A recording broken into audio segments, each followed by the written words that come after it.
Hi everyone, welcome back to your channel.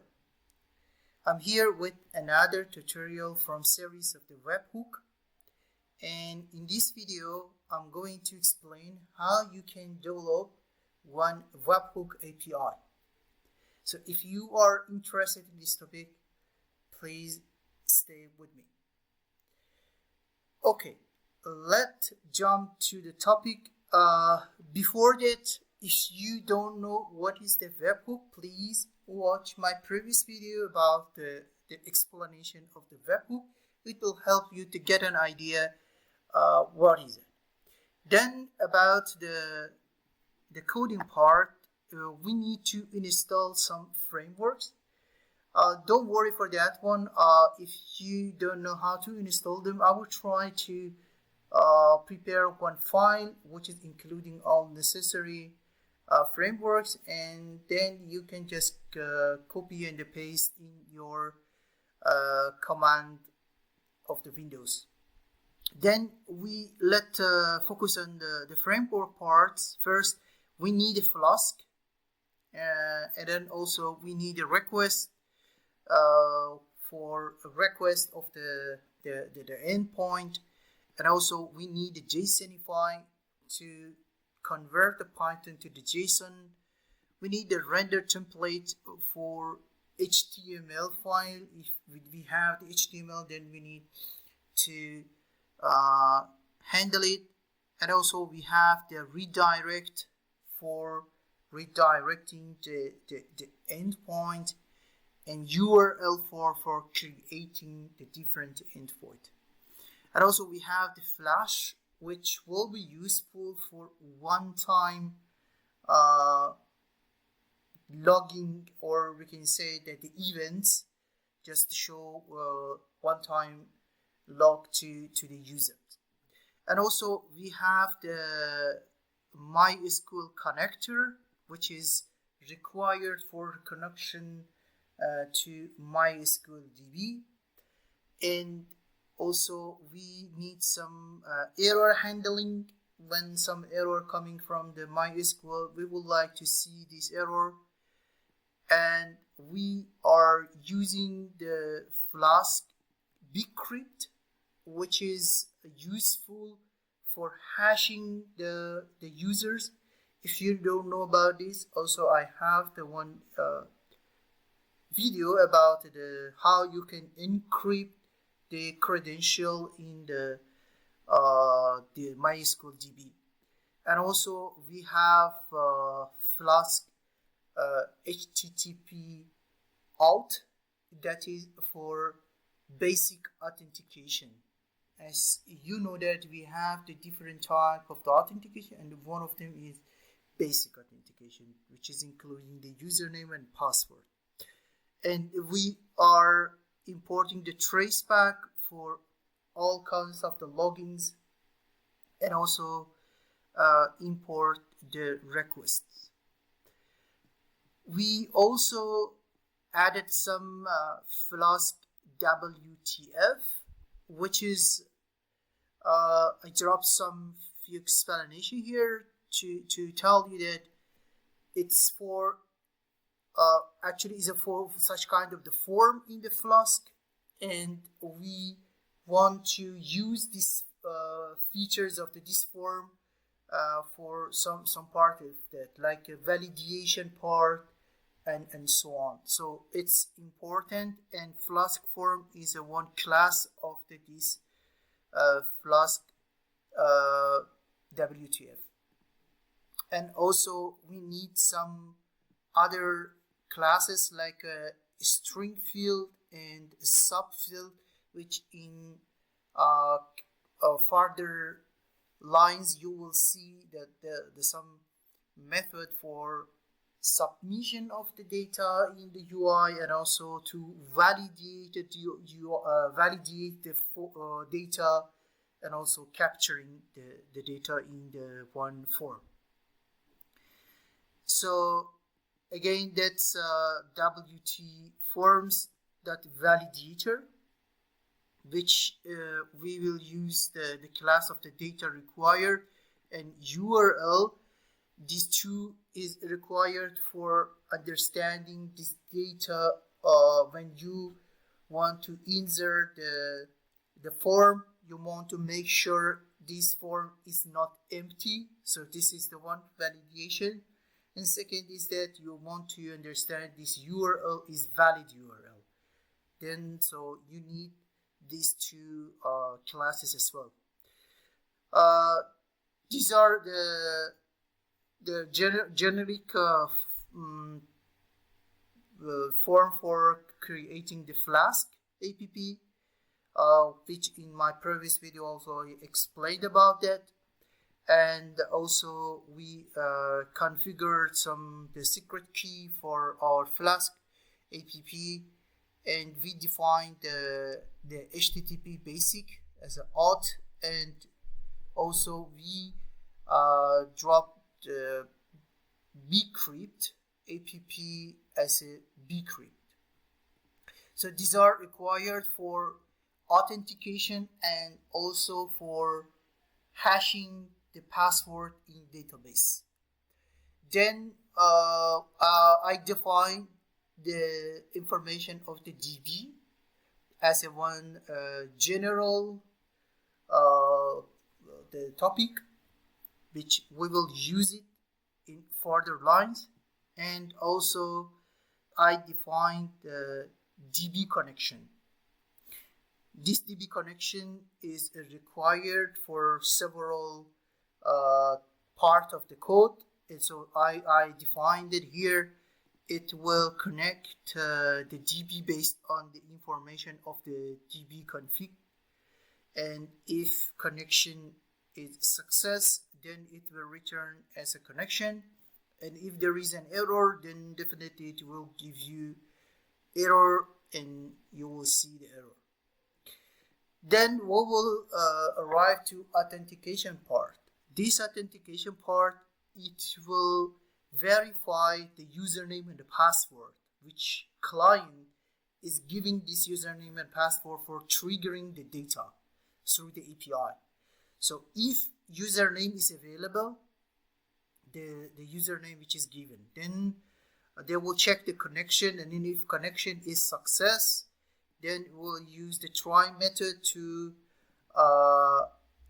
connect to the cursor, and we are using the dictionary rather than the tuple. And then we will execute the cursor and to select the password hash, which is the one password in the DB from the user. We define the users in our database, and this is the username which is given. And if everything is match, which is here, it is fetch the one user, and if user is exist, and also the password hash, which is in the password, it's checking the password hash and everything is correct, it's equal, then it will return the username. Please take into account that in previous video we discussed about the creation of the DB, so we didn't go through the creation of the DB. But if I want to very quickly jump in the DB part, you will see, let me just to show you that. So DB is including the ID, username, and the password hash. This password hash you can see here is the hashed password, and no one can see what is the real password. It's just created by the algorithm. Yeah, just for your information to say that where it's come from, it's just only coming from here, and we define in the database. Then we have the finally if everything is correct, it returns the username. If there is an error, so it's coming as an authentication error. And then we have finally we will close the connection and also cursor. Yeah, this is for authentication part. Then we have the subscribe form, which is using the class Flask form, and then we are saying that okay, we have the subscriber URL, and if the data is validated, which is not empty, then URL is valid. Please submit this submit field and subscribe it. This is only the case for creating the form. So if very quickly jump to my URL part, you will see here that I'm talking about this part. If I drop something empty, then it will give me some error, and also validated the URL. Okay, this is the case which you see. Please fill out this field. So this is for that part, and if I am I don't know, dropping something which is not available, then it will it should give me some error. Yeah, it will not subscribe because this is not actually available or valid URL. Then come to the app route, which is one route for the subscribe. We define the one app for subscribe and two methods as a get and the post. One is to save that, one is to fetch the subscriber to see that what is the subscriber in this DB.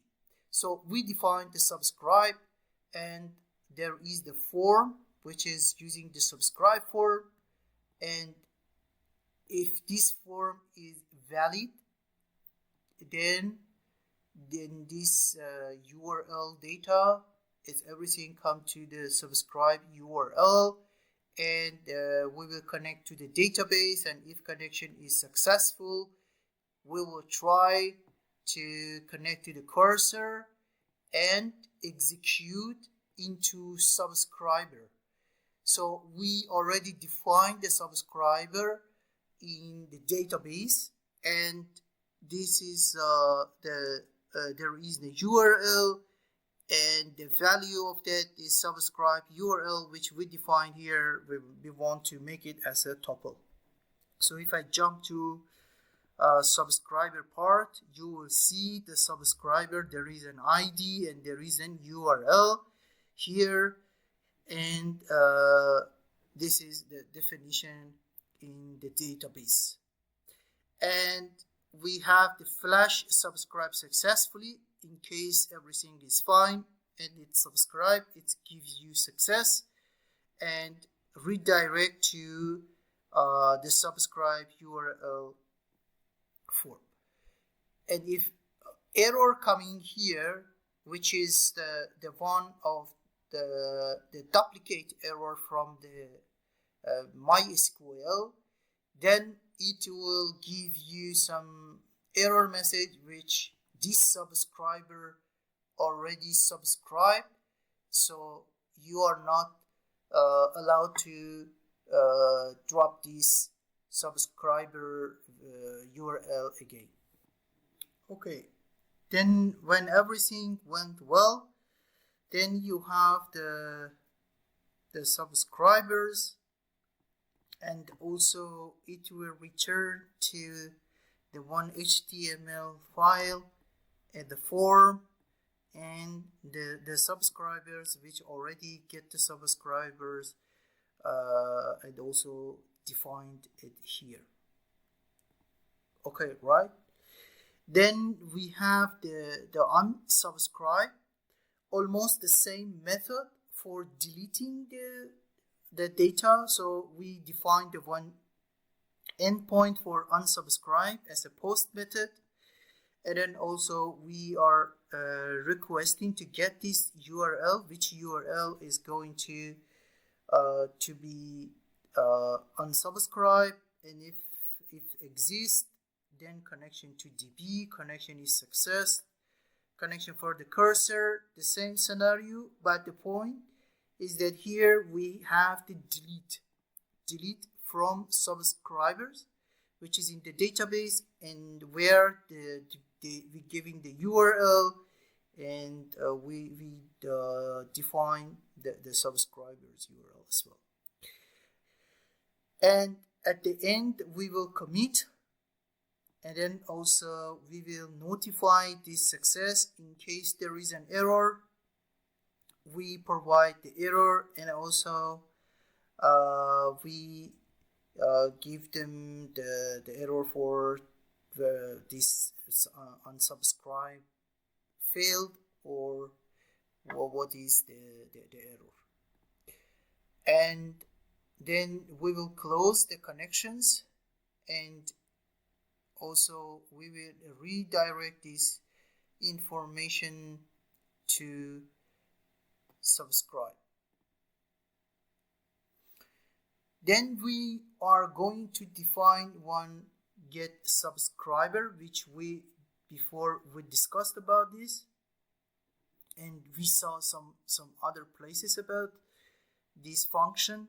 So this function is, first we need to connect with the DB connection, and if everything is correct, then it's coming to the connection for the cursor, which is the dictionary, and also select the URL from subscriber, and it will fetch that subscriber and drop it in this subscriber, and after that it will list out all these URL for subscribe, which is coming from subscriber.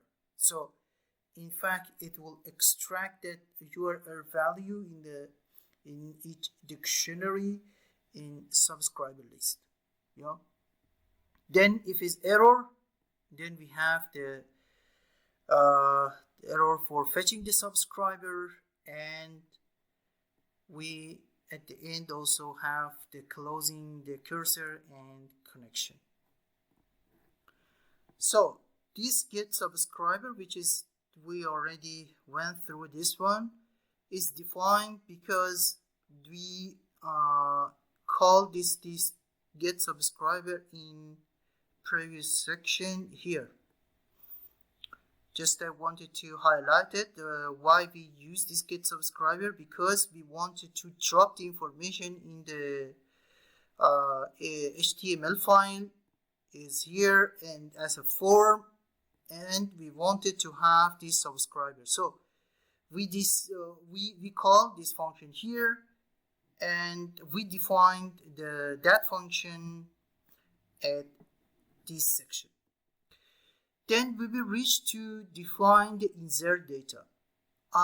Just here to mention that why we need this, because in further line we also have the one API which we can insert the data in Webhook, and we have the insert data here, so that's why we would need to define it. So what is this insert data? It has the two parameters as a temp and the humidity.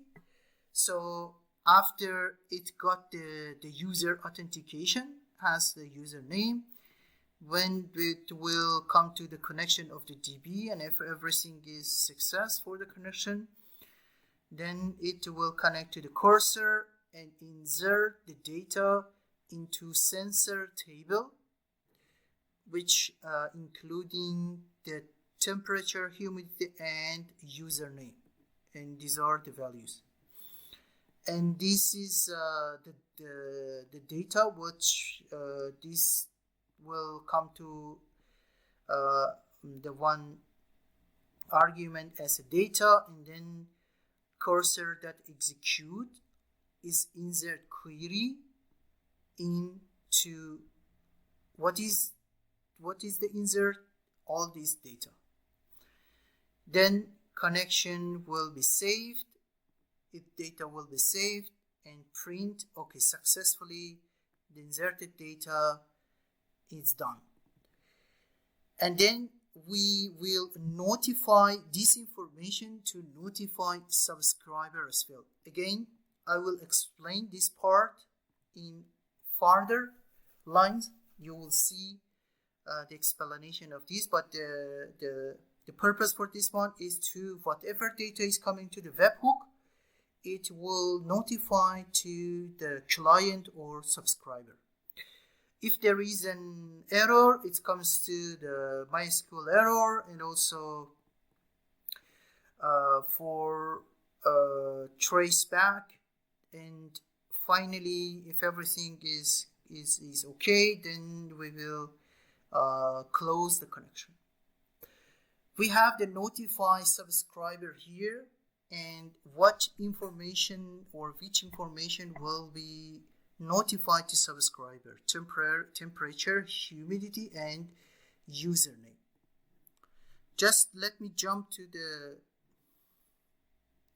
this part is for the sensor, and you can see in the database we have the ID, we have the temperature, humidity, and time, and also there is the one section which they will tell you which user already ingest this data. So all this information will be passed to the client or subscriber. So that's why we define this notify subscriber to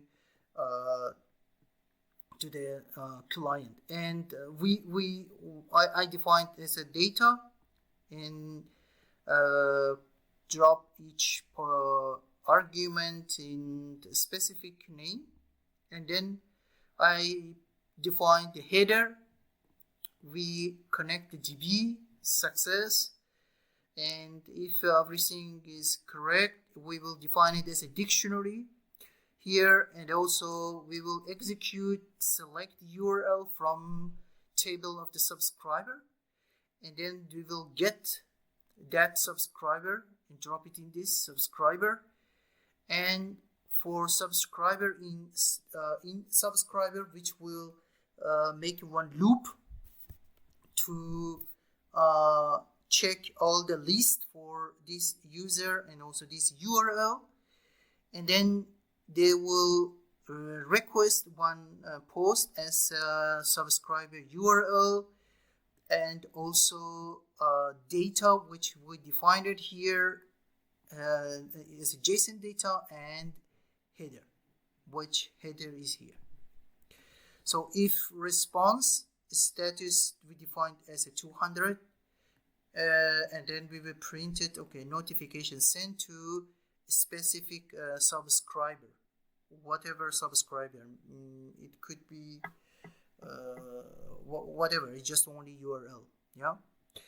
Then we have the error. We define the error, and with a specific status code, and also except if there is the one error, then we will define, okay, this is the error to notifying this subscriber URL and that specific error.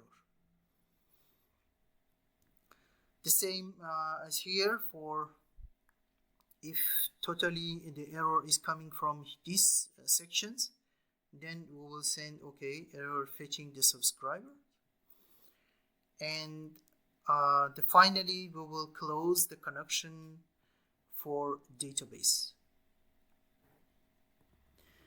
And the last section is about the inserting the data, which is the post method, and its login is required for this API, and we define the receive data, and we will get the JSON data and drop it in the data, and if data is available, then print receive the data. So it's including the temperature and also humidity. And if one of them is none of them is known, then humidity is for example, the temperature is not known, humidity is not known. Then insert data inside of the temperature and humidity and return all this JSON file in the and then to say, okay, this message or this data and this is the message of the data, which is data received. Yeah, and also this is the content of the data. And these are for error part, which you can see we defined as the code of the error. And in case totally not data received, then we will getting some error for not in any data received. And also we have the exception part as error, and then if such this exception happen, totally this is related to the error, internal server error, which we put it as a 500. For this session, just I want to highlight again, because we have defined the insert data as long as we are receiving the data from the API. Then we drop this data in insert data, and this insert data already defined it here, and automatically it will be saved in database, and as well as notify subscriber. So all this information will be saved in database and also notify to subscriber.